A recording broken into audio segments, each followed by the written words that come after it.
Am sunat și zic, bă, chiar am făcut o prostie. De ce ai făcut? Păi am făcut niște tricouri, l-am făcut greșit și spui cât ai făcut. 20. Cred că depunem muncim foarte mult. Cu așa 500 de euro am pornit și acum. Ia zi, Berto, o amintire care te-a marcat de la atelier. Bă, sincer, o amintire gen foarte mișto e când... Dar asta nu știți, că a fost doar pentru mine cumva. Când ne-am mutat acum în nou spațiu, gen acum 2 ani sau când a fost. Nou spațiu, adică sus? Nu, nou spațiu gen acolo, pe spătare. Așa. Și am mers la același mega la care mergeam când văcam prima oară. Din când aveai pe moșilor, acum, nu știu, 4-5 ani. Și a fost mișto, că gen am revenit cumva în aceeași zonă, dar la alt nivel. Aia a fost mișto. Gen, adică s-a văzut cumva evoluția, știi? Deși ești în același loc, ești mult mai mare, cumva. Da, eram peste drum. Gen, super peste drum era toată treaba. Gen, vedeam și aceiași curieri. Da. De la...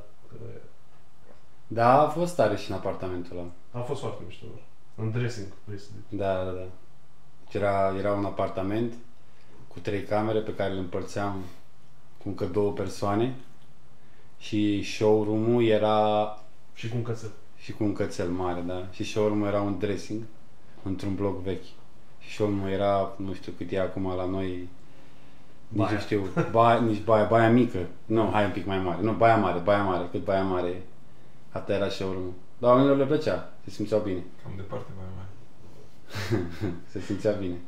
Da, că era cumva foarte personal, așa, avea un taj personal. La tine care, Iuri? Sincer, adică dacă îmi stau să mă gândesc la primele experiențe și așa, mi-aduc aminte când am venit prima oară, culmea era prima cameră unde aveai haine, era fix vis-a-vis de unde ne-am mutat acum, într-un bloc. Era o cameră de 2 pe 2 cu câteva haine așa aranjate efectiv într-un dulap, expuse, și când am venit cu el, m-am uitat, am văzut... Cu el? Ce? Cu mine. Am venit cu el. Cu el. Am venit cu Berto, cum a dus el știa pe Ștefan înainte să înceapă toată treaba cu brandul și era efectiv 2 pe 2, cred că camera, n-aveam loc nici noi 3 în toată camera respectivă și pe vremea aia cred că aveam un salariu foarte mic, adică aveam undeva la 2000 și ceva de lei pe lună câștigam și cu toate astea cumva a fost pentru prima oară în viața mea când am cumpărat ceva de, nu știu, probabil 200 și ceva de lei pe un tricou. De client foarte apropiat, 180. Da, și mi-am luat și 2 hanorace pe care le-am și până în ziua de azi și... Tu ți-ai luat mult atunci. Eu mi-am luat doar 2 tricouri. Mi-am luat hanoracul ăla cu scarabeu brodat pe față, pe care chiar le port și acum, după 5 ani de zile. Și de asta m-am gândit, făcând paralela între spațiul pe care îl avem acum, să plecăm de la ceva de peste drum, într-un bloc, într-un apartament, unde avem o cameră unde expuneai haine și să ajungem în locul în care suntem acum, în casa respectivă, cu 2 camere, showroom și... 3 camere. Care e toată casa? 2 etaje. 2 etaje. Acum toată casa. Showroom e un etaj și atelierul e alt etaj, cu birouri. La asta m-a dus mintea. Încerc să mă gândesc la primele experiențe, asta mi-aduc aminte, când am venit prima oară în bloc acolo, în apartamentul respectiv, pe care îl mai și împărțeai cu altcineva, adică... Da, era o experiență. La tine? Că de fapt la tine. Pe la mine, nu. Mi-aduceam aminte la tine acum, mi-aduceam aminte când ne-am mutat deci am fost în apartamentul ăla și pe aia ne-am mutat în Dâmbovițoare, care era tot o apartament cu 2 camere, mai mare. Și showroom-ul era în sufragerie și aveam un balcon, nu știu, 4 metri, unde tu făceai coletele. Spații de lucru. Unde făceai tu coletele. Și mi-aduc aminte când era ianuarie și făceai coletele în frig cu geaca pe tine și se înghețau mâinile că trebuia să întorci la cutie acolo, știi? Nu, dar cutiile ajunsesem să le fac în casă și pe aia mă mutam afară să bag haine în ele. Era incredibil aia. Sau că vă ziceam zilele trecute de faza aia când venise fata aia și voia să se schimbe, dar noi nu aveam unde să schimbe decât la baie. Atunci la baie nu mai știu ce se întâmplase, era cineva și a trebuit să o băgăm în dormitor, că era sufragerie și dormitor. Și încercam eu să explic ei că trebuie să scoatem patul, că nu, patul nu trebuia să fie acolo. Dar de fapt trăiam acolo și stăteam acolo. să mut patul, hai să-l mutăm acum. Și eu stăteam acolo. Cred că asta e una de care mi-aduc aminte. Sau mă mai aduc aminte de când eram la început și era la Monteoru și căream noi scările la 3 noaptea, că aveam stand-ul. Aia vreau să zic și acum mi-am amintit-o atunci, că a fost la început. mai țin minte și acum, aveam o pereche de Adidas și noi, și eu și Iulin, ne luasem amândoi. Și am venit la Pacela la Monteoru, da. Și după aia nu era aceeași pereche. Dar erau foarte inconfortabili, fiind prima oară când îi portam, știi? Pentru mine, ai lui erau mai cunoscători. Și știu că am cărat scările alea, deci de la Monteoru până la Tonca, în romană. Am la Tonca, da, știu, deci am cărat pe stradă. Nu știu, 800 de metri, nu știu, dar greu rău de tot. Mamă, chiar a fost foarte... Mă dureau picioarele foarte rău. Scările alea au fost ceva... Da, aia a fost tare. Dar aici doar te ajutam, adică nu lucram.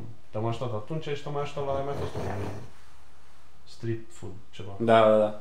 Bine, a fost tare cumva, știi că l-am început singur și după aia ai apărut tu și de nicăieri ai zis că vrei să vii să lucrezi și asta era după, nu știu cât, 7-8 luni? Ceva de genul, da. Și pur și simplu ai plecat de unde erai ca să vii să lucrezi, să mă ajuți pe mine, fără nicio siguranță. Nu, da, mai degrabă spune cum ți s-a întâmplat atunci. Problema a fost pandemia și... Da, problema a fost că era pandemia atunci. Eu am venit să lucrez cu tine și aveam un loc de muncă stabil, plătit bine, era ok. Și am ales să vin cu tine și fix când mi-am dat demisia, mi-am dat-o pe 13 februarie și pe 14 am venit la tine, în 2019. Pe 13 mi-am dat demisia, pe 14 s-a instaurat pandemia. 2020 a fost, da, a fost. Și a fost... Bai de capul meu, deci mi-aduc aminte atunci. Tu erai stresat că... Nu știam dacă poți să te mai plătezi, deci eram atât de stresat, am zis că nu veneam să cred că ai plecat de acolo. Ți era super bine și ai venit să lucrezi cu mine și deodată trebuia să-ți dau și ție un salariu. Și venise pandemia, totul era așa incert, nu mai știam cum să facem cu ieșitul, dacă mai ai voie să vii până la birou, dacă nu, știi? Dar nu, am mers atunci, am mers pe burtă, cum ai venit. Atunci circulam pe burtă. Da, mi-aduc aminte. Că a devenit din aia făcută la mână. Da. Doamne, nu m-au oprit niciodată poliția acolo. Da, chiar în continuare. Cred că am stat acasă cam 2-3 zile, dacă nu mă înșel la început, că stăteam acolo în Cotroceni. Și după aia am început să vin iar. Știu că și la tine am fost super stresat la fel la început, că era... Păi la început nici nu prea aveam, adică... Că nu aveam ce să dăm. Nu prea aveam ce să fac. Nu aveai ce să faci, da. Și eu eram deja plecat, atunci a fost potitura... Păi și când am fost la primul antol, noi nu lucram. Ba da. Eu lucram. Nu lucram la atelier. Lucrai în paralel, da. Și că mi-aduc aminte că a fost gen... Mi-am luat eu biletul. Deci am luat eu biletul ca să vii să mă ajut. 2 invitații sau ceva. Dar am luat, nu știu, am avut 600 lei pe bilet și l-am luat de la party. Și am venit să te ajut acolo și am avut noi un deal, că mi-ai dat niște haine. Da, și mâncare și nu mai știu ce. Și atunci a fost și faza cu când am căzut în noroi. Da. Cred că ăla a fost primul festival mai mare la care ai fost, cred că Antol din 2019. 2019, da. Nu, nici nu mai știu. Da, 2019, că atunci când am cărat scările de acolo de la festival, am zis, a mai urmat un eveniment unde am fost cu hainele în Mamaia undeva, tot la o petrecere privată și am stabilit, m-am dus la tine, am venit la tine și am zis, că mă duc la Antol. Și am mers eu primul, după care a venit și Berto a doua sau a treia. Am avut atunci toate stocurile, le-am avut în mașina ta. Crede-mă că nu mai țin minte. Am avut tot setup-ul în mașina lui. Da, am plecat, avea o poză când stăteam. De ziua lui avem și poză, dar chiar poate punem poza, să punem și poza cu el, că am poza sigur am în telefon. Că nu aveam loc în mașină. Deci el a plecat, deci el ne lucrând la atelier practic, că tu nu erai la atelier atunci, Nu, deci tu ai ales să pleci de ziua ta, să te duci singur, te-ai plecat singur la festival la Antol. Da. Sau nu, era tare să fie remote, să lucrezi în paralel de la festival. Stai așa, stați un pic, domnul, stătea clientul, mă aștepta, stați un pic că trebuie să dau un mail. Deci te duci la Antol, de mi-aduc aminte, da, și ai plecat dimineața atunci de ziua ta. Ți-ai făcut ziua singur la Antol, la festival. Pe 31, da. Pe drum. Câți ani ai făcut atunci? 27? Nu, cred că 26. 26? 26, da. Hai de cap. 26 și pe 31 de ziua mea, pe 31 iulie mergeam în drum spre Antol, că atunci a fost de pe 1 pe 4 sau ceva de genul ăsta. Și trebuia să fim cu o zi înainte acolo. Și am plecat fix pe data de 31. 31 iulie 2019, de fapt, că atunci a fost. Cum 5 ani. Hai de cap. Da, 26. Sau poate mă fac de gata acum, că nu știu să număr, nu știu în 2019 câți ani avem acum, nu mai e irelevant. Bă, m-a trecut foarte de timp oricum. Da. Asta chiar, adică chiar nu știu când s-a întâmplat acum, dacă mă întreb, nu mai țin minte exact, pare că stăm de 3 ani la casa asta, nu de 2, au trecut în primăvară sau în toamnă ne-am mutat? Cred că în toamnă, nu? Nu știu. Cred că după pandemie. Nu, stai, după pandemie. Pentru că ai semnat acum și am avut întâi pe un an și ai Da, semnat pe 2 ani. 3 ani, Nu, 2 ani. Da, să fac 3. Și când am luat casa, la fel, mi-aduc aminte că era în pandemie atunci când am luat-o eu. Era în pandemie și știu că am luat-o. Nu, era în pandemie. Era în pandemie. După pandemie, nu. A fost după pandemie pentru că... Nu a fost, mă, că n-avea voie să intre. Era chestia aia că n-aveau oamenii voie să vină la showroom. Adică n-a mai fost era tot așa perioada de încet, lockdown, da. dar tot era... Era tot așa ceva încet și atunci știu că mi-a fost super greu. Și plus că atunci nu prea veneau oamenii, erau foarte sceptici să vină, să intre în magazin cu măști. Nu, am avut noroc cu online-ul, asta a fost în pandemie pentru noi. Zic eu că a crescut foarte mult online-ul în general și prin urmare și noi. Cumva. Da, și și-au schimbat și foarte mult și stilul oamenii în vestimentar. general. Și-au schimbat și foarte mult. Mulți care erau sceptici cu online au început să comande online, că nu prea mai aveau variante să mai meargă, să mai probeze și așa. Da. Da, ideea e, deci de ce că nu v-am zis de fapt. De fapt am zis, dar nu ca lumea, așa cât să v-am vrut să fac o surpriză când v-am chemat să filmăm. Ce m-am gândit eu,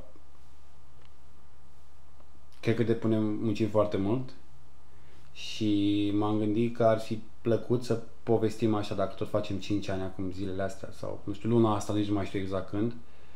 Dacă tot facem 5 ani, m-am gândit să facem un video, că de la noi 3 pleacă cam tot. Și eu consider că am început împreună toți 3. Am fost în primul an de da. Și am zis să facem un video în care să povestim așa câteva momente care ne-au marcat în ăștia 5 ani. Deci dacă facem 5 ani, asta nu înseamnă că trebuie să mergem și în team building? Nu. Vorbim după filmare? Mergem și în team building. Bine, am mai mult. Oficial am făcut de... Știu că am mai făceai anul trecut, că împlinim 4 ani, nu știu când făceai, tot în mai? În mai, da. Bine, sincer mi-e foarte greu să estimez asta cu începutul. Tu ai început, adică ai început oficial la începutul 2019 atunci? Nu, deci oficial cred că am început. Nu, oficial trebuie să pui direct site-ul, cred, când ai pus site-ul în funcțiune. Da, nu știu, mi-e foarte greu să spun. Deci eu cred că am început, acum vreo 7 ani, prima oară. Hamzie. Da, cu Hamzie se numea. Poate așa chiar nu găseai în alte țări, Hamzie. Se numea Hamzie la început și... Da, asta era, adică a fost puțin înaintea brandului. Știi, foarte puțin înainte să fie Hamza, știi, se numea Hamzie. Dar eu când am început și mai de mult, Hamzie era de la început, de acum foarte mult timp era. De asta așa cum ați zic, Hamzie. Da, de-aia mi-a mai rămas asta cu Hamzie. Și mi-aduc aminte că făceam niște bani, deci știu că am făcut o cutie de tricouri, deci nu cred că v-am povestit asta. Deci am fost în India, m-am întors, am lucrat ca model, m-am întors în țară, am făcut niște bani, stăteam pe canapea la cineva care avea un brand de haine, mă lăsa să dorm în showroom pe canapea și trebuia să, puteam să mă culc pe la 10 normal și trebuia să mă trezesc pe la un 6-7, că trebuia să aranjeze, să vină clienții ziua aia, știi? Și stăteam pe o canapea din aia, horror efectiv, nu știu. Tu lucrai și vindeai pentru ea acolo. Da, și o ajutam și pe ea și mă mai ajuta și ea cu alea. Și mi-aduc aminte că am făcut prima cutie de tricouri, erau niște tricouri pe care le-am cumpărat, că mi-a spus ea că în loc să stau să le produc, mai degrabă le cumpăr de la Dragon.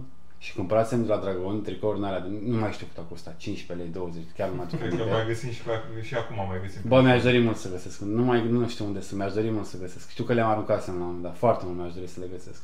Și le tăiasem gâtul, ca să fie un pic mai diferite și le tăiasem și la fel le făcusem un pic la crud. Și le pusesem pe site și era ideea asta de pozitivitate și mi-aduc aminte că voiam să scriu câte un mesaj personal fiecărui om care cumpărase, știi? Și le puneam în colect un mesaj, doar că nu știu dacă aveam site, nu mi-aduc aminte, cred că aveam site, nu s-a întâmplat nimic. Le-am pus pe site, le-am pozat pe mani, tot, le-am pozat pe mine, nu s-a întâmplat nimic, n-a venit nicio comandă. De unde să vină? Da, exact. În capul meu era efectiv că se întâmplă ceva, nu știu la ce mă gândeam, da, că văd prietenii și toată lumea începe să vorbească și nu am vândut nimic. Și tot așa, mă chinuiam, mai făceam, deci în loc să mă concentrez cum pot să fac să le vând pe alea, mă chinuiam să fac mereu alte designuri, alte modele. Da, mă duceam, căutam materiale, iarăși, îmi zice, ceva nu-i bine, nu se vinde. Și n-am reușit atunci și mi-aduc aminte, deci cutia de tricouri rămăsese intactă, pur și simplu intactă. Cred că într-un final reușisem să vând vreo 2-3 tricouri. În schimb, ce a fost drăguț era că aveam un tricou cu Stronger, cred că ți-am mai zis asta. Dar tu aveai pregătită cutia în sine ca și cum comanda ar veni cu tricourile alea sau aveai doar 2-3 tricouri și pe alea erau aveai cutie? 2-3, erau mai multe, erau vreo 20-30 de tricouri, erau o cutie așa mare, toate tricourile. Cineva de 20 da. Și le aveam acolo toate tricourile, așteptam să le trimit. Era unde lucram eu acolo, era într-un colț în Beci, unde țineam eu cutia aia și așteptam să le trimit, știi? Dar ce mai mi-aduc aminte și m-a marcat a fost momentul când aveam tricoul ăla cu Stronger și mi-aduc aminte că venise, știi că ți-am zis faza asta, că venise cineva și a zis că vrea să cumpere tricoul ăla pentru că a făcut cancer și că vrea tricoul ăla să-l ia, să-i aduc aminte în fiecare zi să fie mai puternică. Și a luat tricoul ăla și după a fost, cu brandul s-au întâmplat multe, dar ideea a fost că ea a ținut minte că a luat tricoul ăla și mi-a zis după vreo un an că a reușit să învingă cancerul și că ea simte că a ajutat-o foarte mult tricoul ăla. Ce tare, țin minte că și de curând la eveniment a venit cineva făcând o paralelă la povestea asta ta, care a venit cu anul ăla cu Success Alb, cred, și chiar ne spunea că mulțumește foarte mult pentru ceea ce facem și că l-a ajutat foarte mult mesajul de pe el în sine să reușească să facă ceva ce și-a propus. Și imediat după, tot atunci a luat un hanorac cu un mesaj similar la cel Racudi cu Try Again, Fail Better. Fail again, fail better. Fail again, fail better. Try again, fail better. Try again, fail again. Try again, la clienți, știi? Thread again. Try again, fail again. Ce ai zis că scrie pe el? Păi nu, că nu mă interesează, doar m-a ajutat mult. Success again. Da, după aia, ca să le gândiți, după aia a fost, deci am avut tricourile alea, dar n-am reușit să le vând, am stat pe canapea vreo 6 luni, rămâsesem fără bani, eram pur și simplu distrus, nu reușeam nimic. După aia am plecat în țară. Mai lucrai atunci? Eu ajutam pe ea. Eu am stat mult pe lângă ea și tot vedeam ce face, cum face și cred că de aici, văzând cum face lucrurile ea și cum o făceau și în altă parte pe unde am mai lucrat după aia, cred că de aici a plecat o dorință de-a mea de a face lucrurile bine, că mi-am dat seama că mulți putea să le facă mult mai bine sau cum puteam să fiu și mai devotat clientului și chiar să-l ajutăm și chiar să-i livrăm un mesaj de calitate. De aici a plecat, s-a născut așa o dorință puternică de a mea de a face... Și culmea e că ea chiar a venit la noi acum câteva săptămâni. Cine a cumpărat tricoul de la... Da. Și după aia... Și te-a întrebat dacă vrei să te muți înapoi, da. Să fac pe canapea. Și după aia... deci după aia am plecat iar din țară, iar m-am întors, după aia am încercat să fac fără... Am zis că nu merge... Că se băteau cap în cap lucrurile, vreau să fac lucrurile mai bune, dar cumpăram tricouri deja gata făcute, știi? Se băteau lucrurile cap în cap. Și am început să cumpăr materiale, am început să fac câteva tricouri, tot așa, nu prea am mers la început. După aia am aminte că iar am plecat, iar mi-am mers și iar am plecat, iar m-am întors. Și s-a fost, nu știu, de cursul la vreo 2 ani. Că am renunțat la gând, mă și angajasem, am renunțat, n-am mai stat în domeniu, n-am mai lucrat la nimeni. cam, mă rog, la nimeni, n-am mai lucrat în fashion. Și pe aia am întors iar, am lucrat de așa și am început să fac iarăși o mică serie de tricouri. Cam Dar aranjat tot așa 20 în cutie? Nu mai știu, cred că am avut... Te-ai făcut mai multe cutii? Cred că am 500 de euro, 600 de euro. Cât mai rămăsesem. Că îi cheltuisem pe toți. Și cu ăștia 500 de euro am pornit ei acum. Nu mai știu, 5-600 de euro, 7, nu, pe acolo, plus minus. Dar ce ți-ai luat? Pe la role, nu? Da, și mi-aduc aminte asta vreau să zic, că era o fază, rugam să-mi dea și mie 10-20 de metri, să nu-mi dea o rolă, că nu aveam, nu puteam să cumpăr, nu permiteam să cumpăr o rolă întreagă. Ca să poți să plătești și la broderie, că nu mă primea nimeni.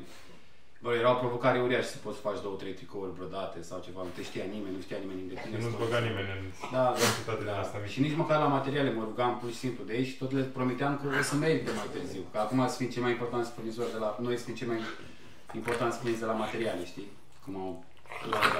Bine, norocul a fost că chiar am avut niște deși am avut multe încercări, am avut la furnizori, la broderii, la printuri, la orice, chiar am avut niște parteneri foarte foarte. Cred că tu ai început direct cu aceeași broderie cu care lucrăm și acum. Păi mi-a plăcut mereu oamenii care m-au ajutat la început să-i păstrez și mi-aș dori mult să se întâmple și pe termen lung asta, să țin pe aceeași.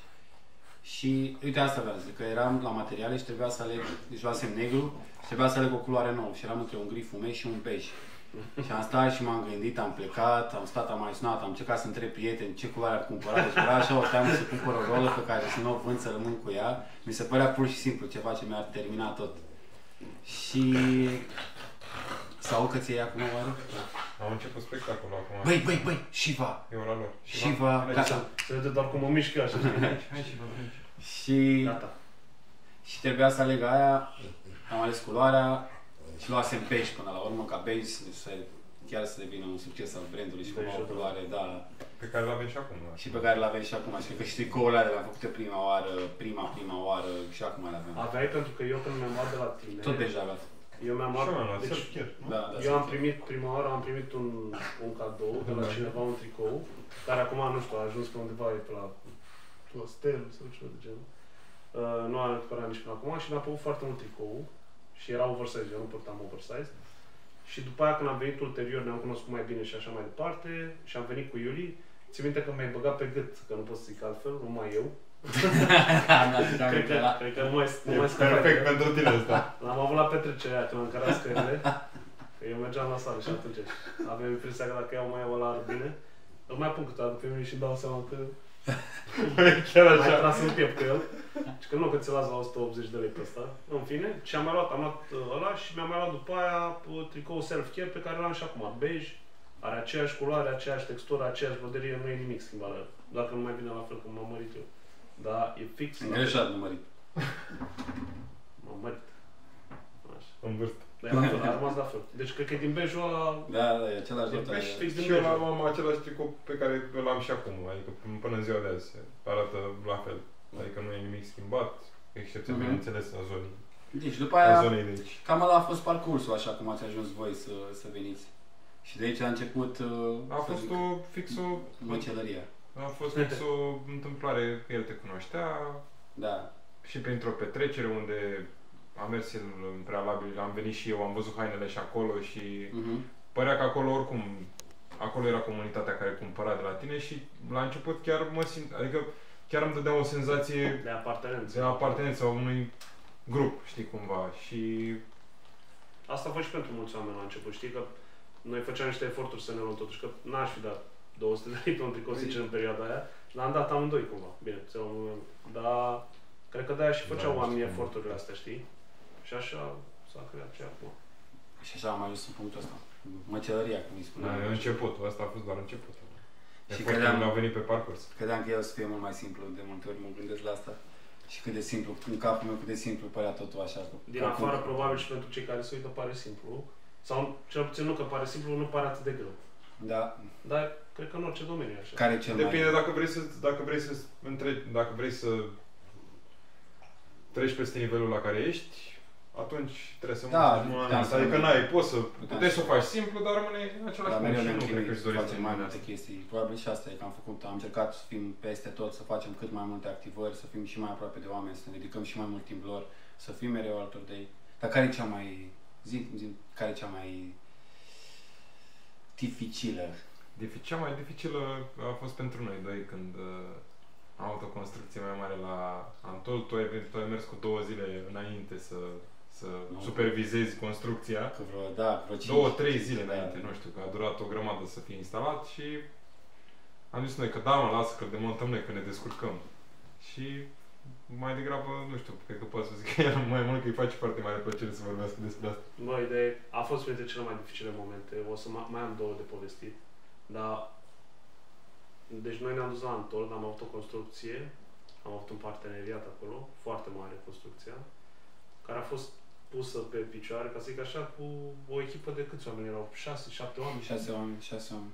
Care profesioniștii doar asta făceau. Deci, adică nu doar făceau construcții, nu doar case din alea de la Antol, făceau ei. Și nu era chiar o casă, era o construcție practic din schele, cum sunt schele care se condiționează blocurile, cu LED-uri, cu niște plase, cu cabine de probă, cu fotobooth, adică era o construcție foarte complexă, care, nu știu, principalul mod de ajustare și de prindere erau încheieturile alea metalice, care încheieturi metalice aveau, nu știu, cred că 4 sau 5 șuruburi fiecare, cu piurițe și cu tot felul de chestii. Și ne-am trezit în ultima zi că noi trebuie să strângem până la următoarea zi, până la ora 12, ni s-a spus că trebuie să strângem toată construcția. Și l-am sunat pe Ștefan și am zis și a zis, da, trebuie să o strângeți voi, că nu mai are cine să o strângă, cei de acolo de la festival nu o să o strângă, că nu au timp și trebuie să o strângeți voi. Și construcția ajungea și până la 4 metri înălțime. Noi aveam 2 scări din lemn oposite. Aceleași scări care am început, pe care le cărează la început la tot. Aceleași scări. Și era acolo pământul super denivelat, adică nu puteai să pui scările cum trebuie. În fine, ideea e că a trebuit să deconstruim acea construcție cu o singură cheie tubulară. N-am avut nici măcar borma și n-am avut nimic. Eu îmi ținea scara și eu stăteam pe scară și am desfăcut toate încheieturile alea. Și ne-au luat exact. Deci știu că am fost atunci, am fost și la party, am stat la un artist, am plecat pe la 5, ne-am trezit la 9. La 9 deja eram în parc. Eram terminați, eram în parc cu Duba, am scos-o de acolo, mai ținte că era parcarea aia, nu puteai să scoți, m-am pus eu să merg cu ea, în fine. Și am ajuns acolo și am terminat la tot, la 10. 9, am făcut 12 ore, fix 12 ore a durat. Nu mai, la un moment dat nu mai puteam, deci el îmi ținea scara în continuu, eu stăteam și făceam numai așa. Și te sunam în continuu mai devreme. Asta mă sunam în continuu, cred că sunt spărat și zic, păi da, sunt spărat. A căzut, țin minte că a fost un moment în care eram amândoi pe scară, unul pe o scară, unul pe o scară și eram sus la 4 metri și trebuia să luăm, era o placă pusă deasupra, că acolo cânta DJ-ul sub și era cel mai înalt punct. Și ca să nu plouă, era o placă de policarbonat într-un cadru, așa. Și gen de-abia ajungeam la ea, am desfăcut-o și am rămas, el era acolo, eu eram aici, cu placa așa și zic, ce facem acum cu placa? Că dacă o arunc, gen, o să mă lângă așa și o să cad. Și el la fel. Și zic, bă, o stricăm dacă o aruncăm. Și am aruncat-o, dar i-am dat drumul, am aruncat-o, m-am lovit, am și acum se mergea. Și am avut noroc că era foarte bine făcută și gen a plutit așa până jos, n-am avut nicio treabă. Foarte mișto. N-a fost chiar atât de mișto de fapt, dar în fine, am ajuns după aia în București. Cam asta a fost cea mai mare provocare, pentru că mi-am dat seama după ce am terminat că zic, nu înțeleg de ce vrea să faci asta. Dar n-a fost niciodată în capul meu, bă, nu mai o las așa. Adică a fost, bă, hai să o terminăm, hai să o facem. Nici nu eram pregătiți, nu aveam sculele necesare, noi nu ne-am gândit că o să fie chiar așa de... Noi nu ne-am gândit că o să demontăm noi. Deloc. Da, știu că a fost. El a fost, cred că, construcția... A fost o provocare din multe puncte de vedere și un stres uriaș. S-au apucat să o pună, au montat jumate și după ce a venit cineva de la un organizator și mi-a spus că trebuie scoasă, că trebuiau puse niște bucăți de lemn sub construcție ca să nu bată direct în pământ. Ăștia au început să se enerveze. Au zis că ei nu vor să stea, că nu să aibă timp să termine construcția. Nu mai aveau să mai demonteze. Ăia au zis că dacă nu demontăm trebuie să o scoatem afară. A fost mega stresant. După aia, ce au mai făcut ăștia? Ne-am mutat, Nu. Ai zis asta cu mutatul? Ce, că ne-am mutat? Cu construit de la început, da. zici tu. Aia a fost ce, că trebuia să ne punem în alt loc, după aia am zis să ne mute acolo, unde ne-am mutat noi, măsurătorile din Google Maps nu dădea cu cele care au fost reale și nu încăpea construcția, demontează iar construcția. Într-un final au reușit ei să o facă. Da, și a fost cu literele volumetrice, că am montat literele volumetrice și ne-am chinuit să le cărăm. Am pus literele volumetrice acolo și pe a venit aia și mi-a spus că nu avem voie cu literele volumetrice. Scoate literele volumetrice. Și pune-le și pe alea, și ale și trimitere de dimineață. Ăla a fost o provocare foarte mare la festival. Da, nu, cred că nu s-ar fi ajutat nimeni. Da, și chiar uite, pentru oamenii din afară, chiar cum să zic eu, o situație de genul ăsta sau o activare de genul ăsta, chiar nu pare dificilă, știi? Ce, te-ai dus acolo, ți-au făcut acasă, te-ai dus. Nu pare dificil dacă ai nu știu câți oameni, dacă ai mai echipat. Da, noi fiind 3 sau 4. Da. Deci la tine, Iuli, care? Pe el a început să zică pe asta. Asta a fost cea mai mare provocare, adică asta a fost cel mai mare stres atunci. Bă, dar uite, gândește, îți dau eu un exemplu și poate o să te regăsești într-unul similar. Pentru mine încă una foarte dificilă a fost, eu începusem la un moment dat să Băi, Shiva! Nu vor să mă las. Nu te las să vorbești, nu e nimic important pentru ei. Zică. A fost când eu începusem să bag în lucru, dădeam un lucru la fabrici, cum ar veni, făceam stocurile de tricori, că nu te mai practic. De asta preluasem eu. Eu asta fac și acum, practic. Și aveam fix aceleași tricouri beji, ca ăla pe care mi l-am luat eu, și eu le băgam în lucru. Și când am băgat în lucru, făceam atunci vreo, nu știu, 20 de tricouri pe culoare, cam așa era în perioada aia. Și țin minte că eu dădeam mesajul către fabrică pe WhatsApp și am dat mesajul și când au venit tricourile și le-am văzut, efectiv am înghețat. Și nu știam ce o să zici tu, pentru că erau, nu știu, mă gândeam că sunt mulți bani la mijloc, că îți dai seama și nu era foarte ușor în momentele alea. Și au venit tricourile și în loc să fie cu umărul lăsat, cum erau ele așa, erau cu umăr drept. Și noi nici măcar nu le aveam pe site pe alea. Nu le aveam, erau brodate, deci nu le aveam pe site. Și te-am sunat, țin minte, că plecam de acolo de la fabrică, veneam cu tricourile și te-am sunat și zic, bă, chiar am făcut o prostie. Zic, ce ai făcut? Păi, am făcut niște tricouri, l-am făcut greșit și zic, pe cât ai făcut? 20. Și n-ai zis nimic. N-ai zis nimic și mi-am dat seama, zic, mamă, ce am făcut? Dar ce m-am fost supărat? Nu am fost. Faza e că atunci tu te supărai la chestiile astea, că erai super strict, doar că la asta nu te-ai supărat, dar doar pentru simplu fapt că nu te-ai supărat. Eu știam că oricum, că afectează și că deranjează și m-am supărat foarte rău pe mine, adică eram distrus atunci, că de-aia mi-am amintit și acum faza și mi-ai zis doar să mă ocup să le vând. Și le vând pe toate. Și le-am vândut pe toate. Pe toate le-am vândut. Adică n-a fost problema atât de mare, știi? Și aia chiar m-a afectat. Deci că ții minte cât de supărat eram pe chestia asta, că am greșit. Tu oricum te superi mai mult tu pe tine decât m-am supărat eu vreodată pe ceva. Da. Și care ar mai fi? Ce amintiri ar mai fi? Deci asta cu Antoldul, asta cu tricourile, mai e o fază care, nu știu, tot așa poate nu pare... Mai sunt multe, de fapt. Mai e, de exemplu, când ați plecat voi acum la... Nu știu, tu erai în Milano, la Târg și tu erai în New York și am rămas singur cu nu știu câte proiecte de terminat, de împachetat tricouri, de trimis comenzi la clienți. Adică eu făceam ce facem toți, făceam doar eu. Și aia mi s-a părut și aia foarte stresant, adică încă nu mă resim. Hai să zic că e una mai stresantă, că mi-am adus aminte. Mai țin minte anul trecut, când eu am plecat atunci, eram în Grecia. Așa. Și noi vorbisem la festival, la un festival din nu mai zicem care. Și trebuia să facem tot așa o construcție și noi știam că trebuie să facem construcția aia.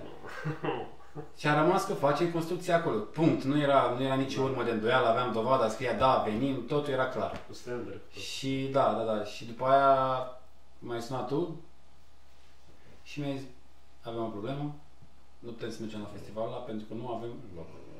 Cum nu avem loc? Și am început să dăm telefoane, tu erai stresat că trebuia să faci construcția, mai țin minte că trebuia să o ridici. Deci noi nu eram siguri că mergem la festival, dar eu trebuia să fac tot ce era posibil ca să avem construcția gata, deși eu nu eram deloc în temă cu ce trebuia să facem acolo. Și în același timp tu trebuia să faci tot ce era posibil ca să ajungem la festivalul respectiv. Da, dar a funcționat cu echipă.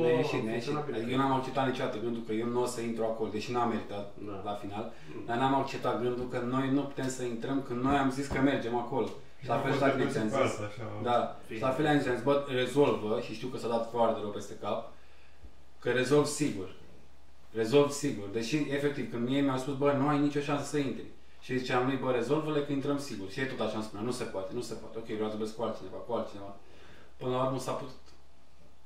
Da, cred că mereu am avut așa asta. De multe ori s-a întâmplat chestia asta cu persistența, am avut o persistență și s-a întâmplat până la urmă, că la început am fost refuzați și în general s-a întâmplat de foarte multe. Da, nu am afectat niciodată. Adică noi cumva am învățat de la ea chestia asta, cu persistența. Că așa am preluat-o și eu și acum probabil și eu. Știi? Nu, știu dacă... Da, când e vorba de... spunea nu, de obicei gata, da, nu. De motor. Dacă e vorba de motor, da, probabil e o persistență. Care și el o persistență la placă, la snowboard. El dacă îl lași singur la snowboard, mi-aduc aminte că căzuse de 3 ori, avem o filmare, dacă nu știu dacă vrei să punem. 30 de secunde. Deci are 30 de secunde filmarea aia. Știi? Și e cu el, efectiv, merge, cade, se ridică, cade, se ridică iar, bă, iar cade, vezi că nu mai are energie, nu mai are, te uiți la el, știi? Și se văd așa ochii, așa cum se uită, dar tot se ridică și se ridică iar. Și cade iar, e incredibil. Deci, așa a fost și pe motor, am căzut, m-am ridicat instant și a venit și mi-a spus instructorul că hai că acum știi și cum e să cazi. Vedeam determinarea aia cum avea la placă, de se vedea în ochi. Acolo nici n-aveai cum să nu cădeam constant, adică nu exista determinarea asta și la colete. Da, eram în alt punct. Filmam la Penthouse. Da, filmam. Dar ce mă, că am avut și Penthouse-ul, m-am uitat Penthouse-ul. Am uitat de Penthouse-ul, mă. Deci a fost... Trebuia să fii mai... Ăla, dar nu știu dacă a fost ăla vârful de lance, că era micuță. Deci am avut un penthouse. La ce spațiu aveam 2 standere acolo am și avut nimic. Da, nu ne-am organizat cu el, că nu șteam cât stăm, cât am avut penthouse. Da, era incertă situația, nu știe exact. Am avut un spațiu de care ne-am bătut joc, efectiv. Da, era superb, era penthouse-ul ăla.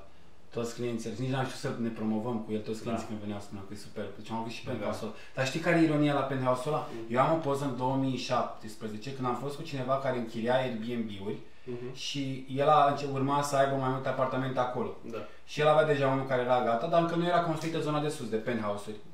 Și eu am o poză cu mine când am urcat sus acolo și încercam să vizualizez cum ar fi să am spațiul ăla. Nu gândeam în ceva, că n-aveam brandul. Și exact în punctul ăla, unde avem noi poză cu cum era apusul, parcă apusul era, apusul, iar tot așa eram la apus acolo și ne uitam la apus și mă gândeam, Doamne, cum ar fi să ai aici, în spațiu. Și după aia am găsit poză, era fix același loc cu ăla. Incredibil, da, ca să vezi cum se încap. Da, se întâmplă. Hai să ne mai plimbăm acum ori pe Victoria, ori pe Maghiru, pe undeva pe acolo, ne facem poză la o casă și gata. La Stefanel, la casa aia de pe colț. Bun, mai adăugăm ceva? Mai aveți vreo informație de zis? Cred că nu avem timp nici toată ziua să povestim. Asta ar fi pe... Mai una tare.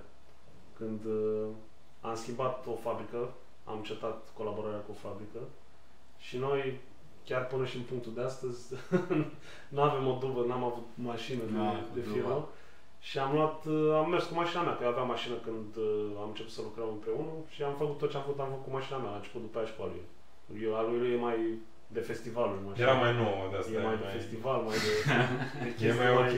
Dacă era mai veche, nu mai deja nu mai era. Și țin minte că trebuia să luăm toate materialele de la fabrica respectivă și toate materialele fiind foarte multe materiale și a trebuit să le iau cu mașina și am făcut 4 drumuri cu mașina și la un moment dat aveam un palot roz care era ieșit pe trapă. Și mergeam cu balotul ăla și mi-era frică să mă oprească poliția, nu mă opri poliția. Da, așa a fost un moment foarte rău. Țin minte că era vară și transpirasem foarte, foarte rău. Cât am cărat pe scări. Când mergeai atunci la mașina aia ta. Da, nici nu mergeai. Și mai știi că aveam o fabrică și n-aveam lift. Mi-am aminte că luasem un proiect, n-avea lift, era la 3. Unde, la Pantelimona? Da, și trebuia să cărăm, am trebuit să car pe umeri. Am cărat și eu acolo, da. Bai, deci am cărat. Deci nu erați voi atunci, mi se pare, și luasem un proiectul ăsta și nu știu, trebuia să car vreo 20 de role. Și le-am cărat, că nu putea să mă ajute să le care, că era doar o femeie care era în vârstă și bă, deci am zis, Doamne, ce zi a fost și aia. Deci ai niște momente câteodată în viață de care nu o să uiți niciodată. Nu poți să uiți, da. La fel cu curierul, că nu voia să ia cutiile după aia și a trebuit să cumpărăm cutiile, îngrozitor. Da, am ajuns în punctul ăsta. A fost multe. Sunt. O să mai fi. Am fost și la târgurile din afară, unde Deci am început cu 500, după aia 500 de euro, după aia am construit noi 3. Am mai crescut, după aia am ajuns la festivaluri, am avut tot mai construcții, am avut colaborări cu influenceri mari din țară. Am ajuns la târguri din afară. Am fost la târgurile la New York, la Paris, la Londra, la Milano. Nu știu, m-am mai uitat. Am pornit podcastul de dezvoltare personală, l-am pus un pic pe pauză, acum până reușim să ne mai aranjăm. Am făcut ceva lucruri. Și în continuare tragem la fel de... Și avem, nu știu câte mii de clienți mulțumiți. Mai mult decât mulțumiți. Păi avem care ne mulțumesc. 5.0 da, rating. Da. Da, asta a fost ceva când am ajuns la 5, după un an jumate de zile de review-uri bune, am făcut 5 stele și la câteva zile distanță, la nu știu, maxim 2 săptămâni, am primit un review de 3 stele. Și când am văzut că s-a dus de la 5 la 4, cum nu ai zis, hai de cap, nu, ce să fac? Iau de la cap. După care, stai și te gândești că n-ai cum să mulțumești pe toată lumea. Chiar nu ai cum să mulțumești pe toată lumea. Da, dar dacă stai să o gândești așa, uite, acum e din nou 5 stele pentru că și-am modificat review-ul. Și-am modificat review-ul? Da. Și uite, părea imposibil să o... Da, chiar da. Dar și l-am modificat singur, dacă nu așa. Cred că ori asta, ori dacă ai... Nu, asta niciodată nu. Ori dacă ai... Paranteză, ce era frumos să fi prezentat faptul că am impresia că tu ai sunat persoana aia să vezi ce s-a întâmplat, de ce nu v-a plăcut, știi? Și poate faptul că a avut interacțiune cu voi, că v-a interesat, că de ce a dat 3 stele, ce a fost în regulă, a făcut-o să schimbe după aia numai apoi în 5 stele, că a fost mulțumită că, bă, chiar e interesat de noi. Da, cred că așa a fost mereu asta cu el, adică cam orice client pe care l-am avut și nu a fost mulțumit, mereu l-am sunat și am văzut ce nu e ok. Dar nu cred că a fost niciodată motivația. Chiar am încercat. Dar n-a fost motivația de review, știi? Nu, a fost motivația de să niciodată n-a fost chestia asta. Adică niciodată nu o să merg la cineva și spune, dă-și mie un review de 5 stele. Nu, spuneți părerea sinceră despre experiența cu noi și atât. Nu o să merg. Chiar nu e just să faci asta, să spui.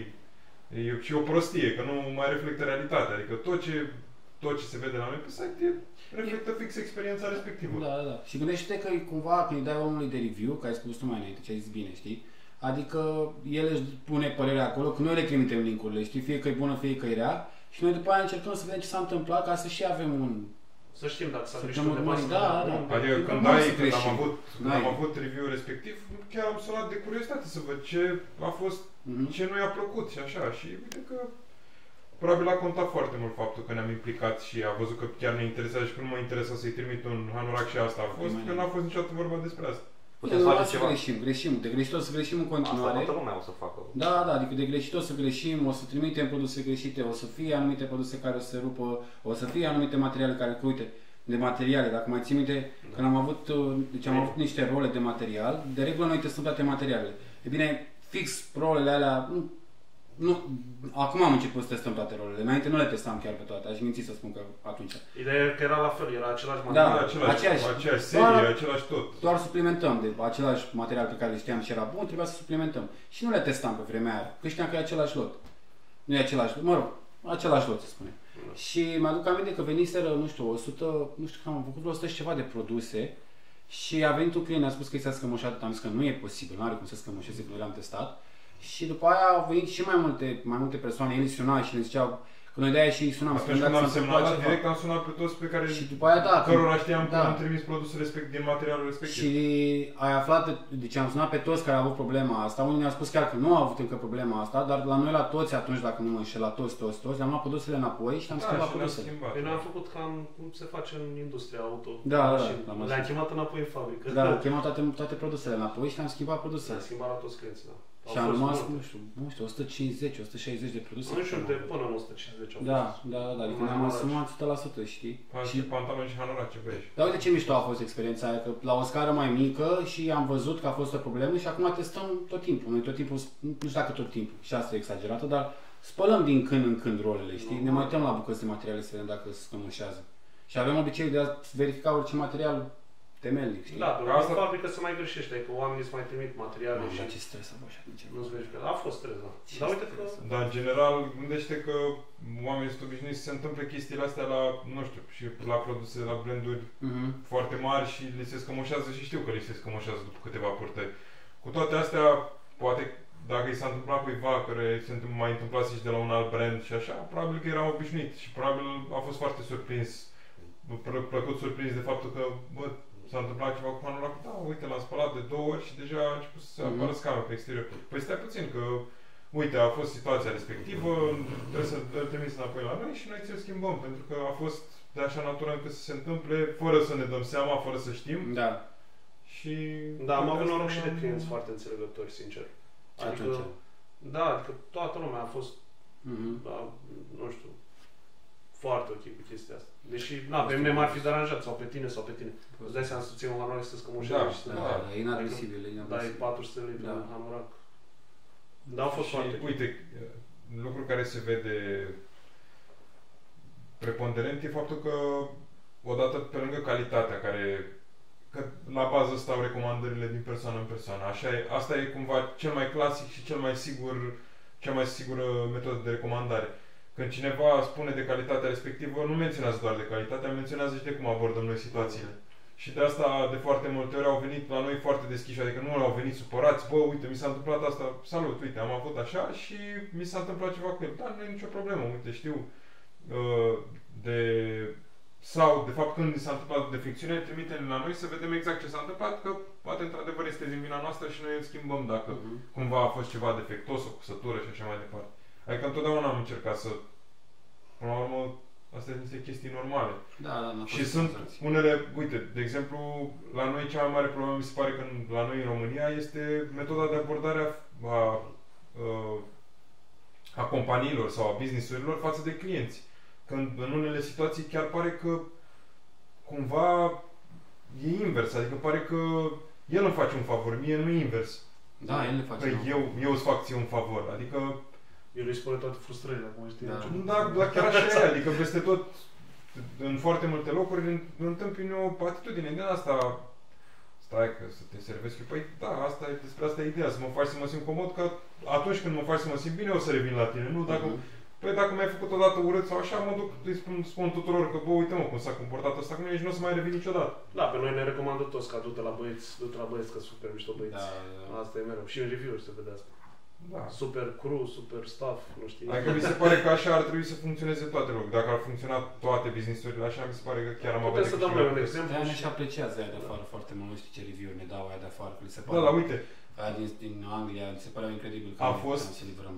Am avut de curând o situație de genul ăsta cu o clientă din UK care a comandat pe data de, nu știu, dau exemplu, pe 3 martie. Și a fost o situație în care s-au schimbat niște chestii legislative la curierul cu care trimiteam în afară și a durat, nu știu, 2-3 săptămâni, dar în 2-3 săptămâni eu anunțam, cred că de 2 ori pe săptămână, că uite, se întâmplă asta, îmi pare rău, încercăm să rezolvăm problema pe cât posibil și spunea din start că, băi, mi se pare incredibil că stați și mă anunțați așa la zi și pe lângă asta, când i-a ajuns produsul, a fost și super mulțumită, ceea ce a fost și s-a văzut direct tipa respectivă, clienta respectivă a lăsat review după câteva zile. Adică, fără să cerem noi, fără să nimic, a lăsat direct review pe site. Și ne-am mulțumit că am fost atât de profi și că i-am spus pas cu pas ce s-a întâmplat și că... Ăsta e etalonul complet, știi? Da. Băi, ne-a dat de review, a fost foarte mulțumit. Dacă ne-a dat review, înseamnă că ești foarte mulțumit. Dacă ne dați review, este și fără să aduc eu subiectul. Da, da. Fără să aduc eu subiectul de review. Eu rezonez cu chestia asta, că și eu am comandat la un anumit magazin la un dat pe net și tot așa un hanorac și pe lângă faptul că a durat 3 luni jumate, dar la fiecare 2-3 săptămâni reveneam cu un mail. Bună ziua, știți ceva despre, mă rog, comanda mea? Mereu mi se răspundea, da, e pe drum, da, vine, da, nu știu ce. Efectiv, după primele 2 luni mi-am luat gândul, am zis, bă, a fost o țeapă, aia am plătit direct, dar sănătate, știi că a fost în afară. Și a venit după 3 luni jumate, nu mai aveam nicio speranță, am avut un telefon de la poște și mai trebuia să plătesc și eu taxă de vamă. Dar de unde? În Australia? Nu, aparent era un site care vinea din Anglia, știi, mă rog, dar probabil era tot dropshipping ceva, nu știu, apar, na. Dar George a prins curaj acum. Da. Păi e de apreciat faptul gen cum lucrați voi, că na, ți-am zis 3 luni jumate, mi s-a tot spus că bine și atât. Au fost și la noi situații în care a durat mai mult de 2-3 săptămâni, dar în continuare am încercat să anunț clientul respectiv din săptămână în săptămână că uite, s-a întâmplat asta, a fost neprevăzut, nu ne-am așteptat la asta, n-am avut ce să facem mai mult de atât, am încercat tot posibilul să facem, dar nu o să rămână comanda afară. Indiferent de ce s-ar întâmpla, o să ajungă la tine. Că s-a întâmplat chestia asta, ne pare rău, am făcut tot ce am putut noi, tot ce ne-a stat în putere, ca să rezolvăm situația respectivă. Adică n-am tratat-o niciodată, da, comanda a fost, nu o să mai livrăm sau ceva. Da. N-a fost niciodată vorba de asta. Da, bine. Păi, cam astea au fost. Niște prime gânduri, Da. niște prime idei. Sperăm să le placă oamenilor și dacă vedem că e interes, putem să mai povestim, știi? Și să la cât mai mulți ani și la cât mai multe performanțe. să cumva tot ce am povestit noi să fie deja văzut de anumiți clienți, fapt care cred că așa și e. Adică deja mulți din clienții noștri știau deja Și va! multe din... Zici tu, Paul, Aha.